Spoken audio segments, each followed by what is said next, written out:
matakot kayo. Sabi nila, they will not build, they assured us, they will not build anything there sa Scarborough Show. Maniwala kayo kasi yan ang commitment sa akin ng China.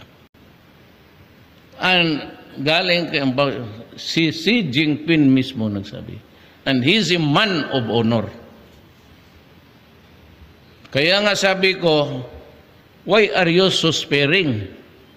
Gusto ninyo, gawain na lang ninyo kaming province, Fujian, pati Philippine province of China.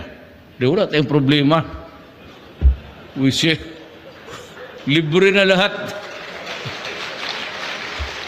Kayong mga Pilipino nakikinig ngayon, boundary lang, tubig lang naman, hayaan mo yan. Insist on Philippines, Philippine Sea. Karami ng dagat natin, di ibigay na lang. Oh, sige, iyon na yan.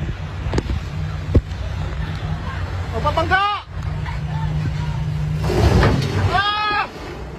Kasi yung ilalim ng tubig are resources. But actually what I'm saying is bakit tayo makapagpatayan dyan sa tubig lang.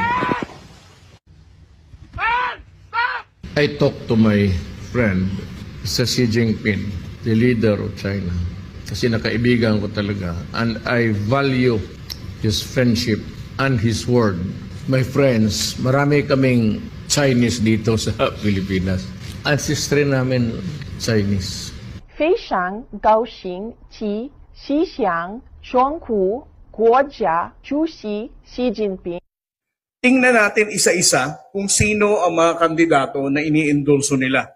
Kung sila ba ay susuporta sa laban natin sa West Philippine Sea, magkukunya rin sumusuporta at sasakyan lang ang issue dahil noon hindi naman sila talaga sumusuporta, or talagang malakas ang loob nila na kampihan ng China at sabihing ang West Philippine Sea ay hindi naman talaga dapat nating isama sa usapin ng bawat Pilipino pagdating sa susunod na halalan.